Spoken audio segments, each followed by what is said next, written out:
को आप कैसे देख रहे हैं? देखिए, इस बुलडोजर की राजनीति से नफरत फैल रही है और नफरत जो है, जब वो नफरत बढ़ती है तो कोई जाति विशेष पे नहीं बढ़ रही, वो सब पे भारी पड़ रही है। मुद्दा जो आज का होना चाहिए वो मुद्दा हटाकर विकास, महंगाई, भ्रष्टाचार से हटाकर एक जाति समूह, एक व्यक्ति विशेष, एक हिंदू मुसलमान पे लाके पूरे कॉन्सेप्ट को रख दिया गया। अब त्यौहार मनाने के पहले भी हमें यह सोचना पड़ेगा कि हमें क्या करना पड़ेगा, हमें कैसे दिखना है, कैसे त्यौहार मनाने हैं, हिंदू मुस्लिम भाईचारा कैसे बना के रखनी है। क्योंकि एक सरकार पूरी तरह से कहीं ना कहीं आड़ में भी, मतलब सभी पार्टियों के आड़ में अपना पवंडा चला रही है। अभी देखिए, देश में शांति आते गौरव यात्रा निकल रही है कि महात्मा गांधी के देश को आगे ले जाया जाए, गांधी की सोच को आगे बढ़ाई जाए। और एक तरफ गोडसे की जो उन्होंने नफरतवादी राजनीति है, काट मार की गोली चलाने वाली राजनीति चल रही है। सड़कों में एक पार्टी विशेष के कार्यकर्ता दिख रहे हैं, एक पार्टी की आरएसएस के हैं, कोई कह रहा हम बीजेपी के हैं, लेकिन कोई कार्रवाई नहीं हो रही है। हालात इतने बुरे हैं कि देश में रेप की धमकी देने वाले मुनि महाराज को भी जमानत मिल जाती है। ये लोकतंत्र बचा है। पंडित जी, आपको नहीं लगता आप गांधी और गोडसे के चक्कर में लड़ते लड़ते देश को बर्बाद कर रहे हैं? आपको नहीं लगता अंबेडकर की विचारधारा पर अंबेडकर की तरह देश बनाना चाहिए? देखिए, वो चाहते थे। देखिए, मेरा ऐसा मानना है कि गांधी की जब बात आएगी तो अंबेडकर का विचारधारा उसमें आराम से बैठती है। अंबेडकर की विचारधारा जो संविधान बना है उसका हम नमन करते हैं। बाबा साहब के इस योगदान का हम लोग हमेशा से उस चीज़ को मानते आए हैं और उन्हीं के संविधान से देश चलाना चाहते हैं। पर ये आज की ताकतें क्या वो संविधान को मान रही है? अभी क्या होता है, किसी को परमिशन की ज़रूरत पड़ती है, किसी को बोलने नहीं दिया जा रहा है, कोई बोल रहा है तो हम जेल में डाल देंगे। ये कभी ऐसा हुआ नहीं था। अगर इसे आप लोकतंत्र कहते हैं तो अंग्रेज तंत्र क्या है? यहाँ पे मुगलों की बात की जाती है, अंग्रेज़ों की बात नहीं की जाती भाजपा में। क्या अंग्रेज़ों से प्यार है भाई? अभी आप देखिए, एक भी स्टेटमेंट बीजेपी का आप देखिए जो सार्थक हो, जो सत्य हो और जो पूर्ण हो। उन्होंने कहा था कि हमारे आने के बाद देश में विकास की गंगा बह जाएगी। हमने देखा कि गंगा में लाशें बह गई। उन्होंने कहा था आने के बाद एक भी आतंकवादी हमला नहीं होगा, लेकिन नोटबंदी के बाद भी अभी प्रधानमंत्री रैली करते तो उसके पहले एक दिन पहले हमला हो जाता है। उन्होंने एक बात और कही थी कि बाबा साहब की बातों को हम रखेंगे, संविधान में मजबूत संविधान की भी बात करेंगे। आज संविधान की धज्जियां कौन उड़ा रहा है? किसानों को पीटा जा रहा है, ज़बरदस्ती बिल ला दिए जा रहे हैं, स्टैंडिंग कमेटी में नहीं जा रहा है। तो आप देखिए ना कि क्या संविधान बचा है देश में? अरे विकास की तरफ देश तो जा रही है। जहांगीरपुरी से बुलडोजर शाहीनबाग तक पहुंच गया। इसे आप विकास कहते हैं क्या पत्रकार महोदय? देश को तोड़ना कहाँ से हो गया था? किसी का मकान गिराना, आप 15 साल से जब आप सरकार में हैं, अवैध है ना वो। जब 15 साल से क्या आप भांग की गोली का सोई थी क्या भाजपा एमसीडी में रह के? आप उसके पहले कार्रवाई करते। देखिए, ये हिंदू मुसलमान करके चुनाव, अभी देखिए यूपी चुनाव था, पेट्रोल डीजल के दाम कम कर दिए गए, स्थिर कर 137 दिन 8 नवंबर से 22 मार्च तक तेल के दाम नहीं बढ़ाए गए, बिल्कुल नहीं बढ़ाए गए। लेकिन जैसे ही चुनाव खत्म हुआ, कितनी लगातार महंगाई बढ़ी। और महंगाई से बार बार ध्यान हटाने के लिए नया मुद्दा जाता है, जय सिया राम, नारे तकबीर, अल्लाहू अकबर, पे लड़ाई लगवा दो, हिंदू मुसलमान करवा दो। आप देखिए शाहीन बाग में, नहीं सवाल वही नहीं, आप देखिए जहांगीर, हाँ, शोभा यात्रा नहीं निकलने दे रहे हैं आज भी। अगर कोई शोभा यात्रा निकालता तो उसके ऊपर पथराव हो जाता। आप बताइए, परमिशन पुलिस देती है तो पुलिस खड़ी हो जाए। आप पुलिस नहीं लगवा रहे हो, आप तो चाह रहे हो कि ये चीज़ें हों और हमें मौका मिले नफरत फैलाने का। ये तो नफरत फैलाने की राजनीति है, ये नफरत फैलाने की राजनीति भैया। बुलडोजर का राजनीति अभी गरमाया हुआ। बुलडोजर की राजनीति गरमाई है, यही पतन और सर्वनाश का कारण बनेगी भाजपा का। आप गरीबों के मकान तोड़वा रहे हो, हिंदू मुस्लिम सिख ईसाई के मकान तोड़े जा रहे हैं ज़बरदस्ती। अभी कोरोना काल में 1 साल पहले आप देखिए, दानिश और पंडित, मोहम्मद और पंडित अस्पताल जा रहे हैं, लाशें उठा रहे हैं, दवाइयाँ पहुंचा रहे हैं, खाना पहुंचा रहे हैं, और 1 साल बाद 2-4 तत्व आते हैं, अब वो कहते हैं जय सिया राम। पंडित जी, दिक्कत क्या हो रही है? अतिक्रमण अगर हटाया जा रहा है तो दिक्कत क्या हो रही है? बीजेपी का एजेंडा तो क्लियर है ना, बताइए। मुस्लिम वोट नहीं चाहिए। भाई देखिए, मुस्लिम वोट चाहिए नहीं चाहिए, लेकिन मुसलमान इसी देश में रहेगा। तो उनको वोट चाहिए चाहे ना चाहिए, लेकिन मुसलमान, हिंदू, सिख, ईसाई सब यही देश में रहेगा। आप अगर बहुसंख्यक हैं तो आप संख्या को दबाइए नहीं, अल्पसंख्यक के लिए भी देश में आवाज़ उठेगी। ये देश लोकतंत्र है। वो तो जो योजनाएं आ रही हैं सबको दे रहे हैं। देखिए 5 किलो राशन मुसलमान को मिल रहा है, हिंदू को मिल रहा है। उसी में खुश रहना चाहते हो क्या पूरी ज़िंदगी? पूरी बुढ़ापे तक खुद 5 रहने की नहीं बात नहीं नहीं पूरे बुढ़ापे तक 5 देखिए, की राशन नहीं मकान खाओगे भी क्या? प्रधानमंत्री आवास योजना मुसलमान लिस्ट में एक भी मकान लिस्ट में दिखाओ इनको, जो इंटरनेट में डाली गई हो कि हाँ इतने लोगों को मकान सच में दिए गए, तो को झूठ ना बोला करो। प्रधानमंत्री ने एक बात और कही थी, सबका साथ सबका विकास सबका विश्वास। आज दंगा हो रहा है सड़कों पर, एक बार का एक भी स्टेटमेंट आया? दिल्ली का मुख्यमंत्री बेशर्म अरविंद केजरीवाल जी, उनको तो हम बेशर्म कहेंगे, वो मुसलमान को अफगानिस्तान पाकिस्तान भेज रहे हैं। उनके राघव चड्ढा अभी राज्यसभा कुर्सी मिली नहीं, सिक्योरिटी मिली नहीं, और वो क्या कह रहे हैं? आप ऐसे नमूनों को विधायक और सांसद और मुख्यमंत्री बनाने की बात करेंगे तो देश में नफरत की राजनीति नहीं होगी।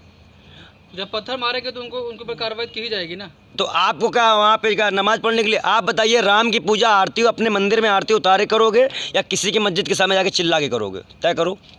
या मुसलमान अगर मान लो अल्लाह की बात करता है तो नमाज पढ़े करेगा या मंदिर के बाहर जाकर लड़ाई करके करेगा? तय करो, किससे पूजा कर रहे हो तुम राम भक्त हो ना। ये कहते हैं हम राम को लाए हैं, मैं कहता हूँ राम को कोई ला ही नहीं सकता, राम तो अवतार हैं। कैसे नहीं ला? जो नहीं कोई ला पा रहा था अयोध्या में ला दिया ना, राम मंदिर तो बना दिया। ये बताइए, अयोध्या में लाए हैं, सुप्रीम कोर्ट लाए कि मोदी लाए हैं? पत्रकार हो क्या हो? प्रचार तो कर रही है कौन? बीजेपी अरे बीजेपी तो ये भी कह रहे कि हम बुरे दिन भी लाए हैं। बीजेपी तो अच्छे दिन कह रही है। अच्छा 7 दिन में पेट्रोल का दाम बढ़ जाना अच्छे दिन हो जाते हैं? देश हित में है। देश हित में है, कौन सा बीजेपी वाले? देखिए एक चीज बता दे, आज हिंदू राष्ट्र वर्सेस भारत करा किया जा रहा है और हम भारत के साथ हैं। तो मेहनत करिए ना, मेहनत काहे नहीं करते? देश के विकास के लिए तो महंगाई सही। रामदेव से कहिए इतनी मेहनत की, आँखियाँ कहीं ठीक कर लिए, 2.5 आँख से 2 आँख कहीं नहीं बना लिए, ठीक कर लिए होते आँखियाँ अपनी। महंगाई बढ़ गई है। डायबिटीज सब कुछ ठीक कर देंगे हम। कौन? रामदेव जी से इतना पूछ लीजिए, जो 30 का पेट्रोल आ रहा था उनके टाइम पे, अब क्या उनकी बात नहीं निकल रही है क्या? देखिए बाबा तो पैसा खछाप रहे हैं, प्रोडक्ट महंगा महंगा बेच रहे हैं, जो मूत्र बेच दे उससे बड़ी बात क्या है? हर तरफ प्रचार इनका चल रहा है और ऐसे ही लोग जनता के लिए ज़्यादा नुकसानदायक थे, क्योंकि इन्होंने ही आग लगाकर ऐसी सरकारों को लाया था। ये अन्ना आंदोलन हुआ, काला धन आंदोलन हुआ, SIT गठित की गई, लेकिन आज तक ऐसा कोई जिक्र नहीं हुआ जिससे काला धन आया हो देश में वापस। तो शर्मा जी, आप नहीं मानते कि राम को बढ़ावा मिला इस देश में? पहले भी था और आज भी है, लेकिन राम के नाम पे अब नफरत ज़्यादा मिल रही है। कहाँ पहले थे? आपने तंबू में छोड़ दिए थे किनको? कांग्रेस की सरकार में। मंदिर का गेट हमने खुलवाया था, कोई मोदी जाकर नहीं खुलवाया था। तो ये कहना चाह रहे हो कि राम मंदिर का गेट आप लोगों ने खुलवाया? हाँ, और बनवाना भी हमारा था, कोर्ट का आदेश था। विवाद आप ही लोग पैदा किए हैं स्टार्टिंग से। देखिए विवाद कुछ नहीं था उसमें, उसमें विवाद कुछ नहीं था, आस्था का बात था। लेकिन उस आस्था के नाम पे भारतीय जनता पार्टी ने हमारे देश के युवाओं के साथ, महिलाओं के साथ, किसानों के साथ, कहीं ना कहीं उनकी भावनाओं के साथ खेला है। लेकिन 20 सारे कांग्रेस के वो हैं जो आज काटे जा रहे हैं। बिल्कुल, सारी स्टार्टिंग कांग्रेस ने करी है। कांग्रेस की राजनीति में विकास का मुद्दा था। 2008 में पूरे विश्व की GDP गिरी थी, पर हमारे इंडिया को संभाला गया था। हमारे पास जाति मतलब एक विशेष जाति के लिए हमने काम नहीं किया, हमने पूरे भारत के लिए काम किया, और वही आज चल रहा है और उसी की मांग है। अगर नौकरी निकलती थी तो ये नहीं होता था कि हम मुसलमान को देंगे या हिंदू को देंगे। 80-20 कॉन्सेप्ट कांग्रेस में नहीं था। लेकिन विवाद जब चल रहा था राम मंदिर में तो ताला खुलवाने की क्या जरूरत थी? और आज वो बना रहे हैं तो कह रहे हैं कि देखिए आज वो नहीं बना रहे हैं, सुप्रीम कोर्ट बनवा रही है और जनता के पैसे से बन रहा है, कोई वो अपने घर से नहीं बनवा रहा है। आपने कहा कि मुसलमानों को हमने कोई जाति धर्म ये कुछ नहीं देखा, हमने सबको बराबर नौकरियां दी। जब देश आजाद हुआ 20% मुसलमान सरकारी नौकरियों में थे। आज कितने परसेंट? 1% भी मुसलमान नौकरियों में नहीं बचा। तो भैया सरकार भी तो आप देखिए 7 साल से, 70 साल से तो आपकी सरकार थी ना। देखिए मैं एक चीज़ आपको बता दूं, आप कह रहे हैं कि किसी को नौकरी नहीं दी गई, सबको नौकरी मिली है, बराबर मिली है। और जो आंकड़े आप दे रहे हैं, और 7 साल में कितनी गई? 45 करोड़ युवा इस वक्त जो है सड़कों पे नौकरी मांग रहा है। 45 करोड़ युवा। तो आज जो स्थिति है, कांग्रेस का कोई योगदान नहीं उसमें।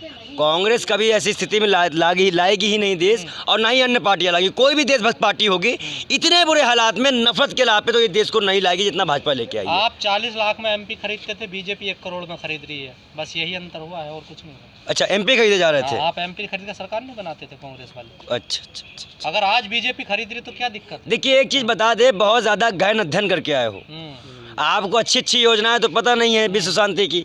आप पता कर रहे हो कि सांसद खरीदे गए थे और एक का प्रूफ आपके पास नहीं होता है। सांसद नहीं खरीदे कांग्रेस ने। किस टाइम पे खरीदे गए भाई? सांसद नहीं खरीदे। अरे चुप रहिए, वह कुल रस्ते वाला जो नोट दिखाया गया लोकसभा में, उस पर बता रहे हैं क्या? 3000 लाए थे नोट, उनको दिखा रहे हैं क्या? भाजपा सरकार में? नहीं 40 लाख में मैं क्या करूँ, भाजपा सरकार मुझे दिखाया जा रहा है क्या? आपने पीएम केयर फंड तो नहीं आज तक दिखाया, 20,97,000 करोड़ का फंड तो नहीं दिखाया बीजेपी वाला।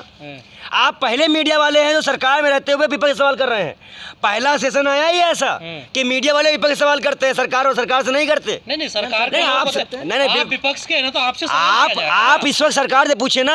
सरकार का अगर आदमी होगा तो सरकार से बात की जाएगी। फिर आज कपड़े उतना उतर जाए बात करते करते, एमपी वाला हाल ना करवा लेना अपना। नहीं अपना नहीं, बात करते करते कपड़े मत उतरवा लेना। सवाल कर लिया जाए तो कपड़ों पे आ जाते तो क्यों नहीं उठाया नहीं गया है? आप बताइए ना, आप हमसे जितना सवाल कर लिए कांग्रेस में किया 7-8 सालों से आप देख रहे हैं, उस पे एक सवाल आपको नहीं आया। इतनी अच्छी है तो फिर सरकार क्यों नहीं आ रही कांग्रेस? क्या इतनी अच्छी है कांग्रेस तो सरकार क्यों नहीं आ रही? देखिए सरकार आ रही है, लेकिन उसमें दिक्कतें ये हो जा रही कि जो ये तंत्र है ना, ये कब्जा कर चुके हैं। तो इस तंत्र को कब्जा किसने करने दिया? आप ही ने तो करने दिया इस तंत्र को कब्जा।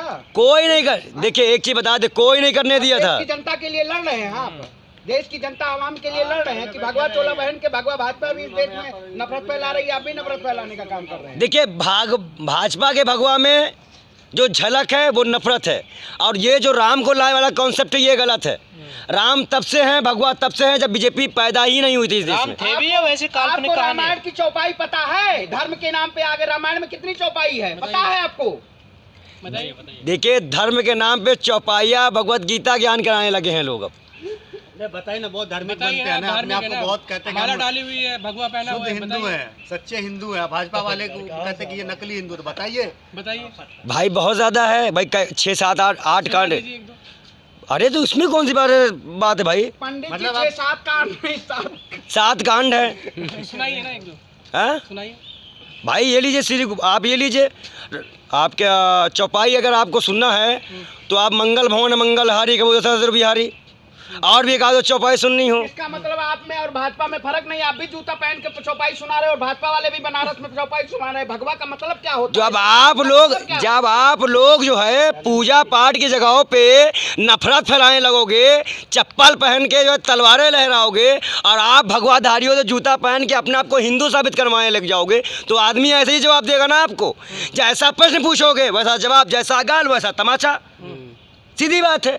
जब आपको दिख नहीं रहा है कि जूता पहना ब्राह्मण से हम क्वेश्चन करें तब आपको नहीं दिखता है, लेकिन ब्राह्मण ने चौपाई सुना दी तो उस पर आपको जूता पहन के आप लोग रहे। अरे मन के अंदर राम लेते हो ना, तो कोई भी वस्त्र पहनो, कपड़ा तो पहनते ही होगे। राम की बात, एक मिनट, विकास की बात करिए ना, रोजगार की बात करिए ना, तो अभी तो स्वास्थ्य की बात करिए नहीं। पत्रकार महोदय, आप धर्म ले आओ, आदय विकास ले आओ, आप सब कुछ ले आओ, और जो इससे सब काम कर रहा है उससे ना पूछो। तो आप कह दीजिए राम भगवान हमसे कोई इनका रिश्ता नाता नहीं, हम तो विकास की बात भाई देखिए, मेरे आराध्य मैं मानता हूँ, मैं थोपता नहीं हूँ किसी पे।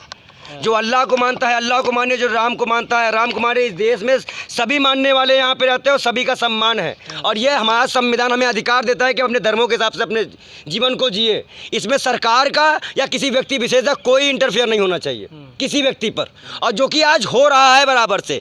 एक जाति, एक धर्म, एक नाम पे हम लोगों को बांटने की साजिश की जा रही है। इसको हम लोग को समझने की बात है। बांट तो आप रहे हैं, बांट तो आप रहे हैं पूरे देश को। ये बताइए कि आप ये बताइए, आप जो इतना बोल रहे हैं, आप पत्रकार के ऊपर आरोप लगाते हैं कि दलाली करते हैं, करते हैं। आप ये बताइए कि आपको कहाँ से मिलता है पैसा बोलने का? क्या? और भी तो जनता है, वो अपने कामों में खुश है, अपना काम धंधा में लगा। देखिए एक चीज़ मैं बता दूं, दलाली करने वाले अब दलाली दिखाने लग गए हम लोगों को कि हम लोग दलाली से पैसा पाते हैं, पता चल लगा, फंडिंग होने लगी है।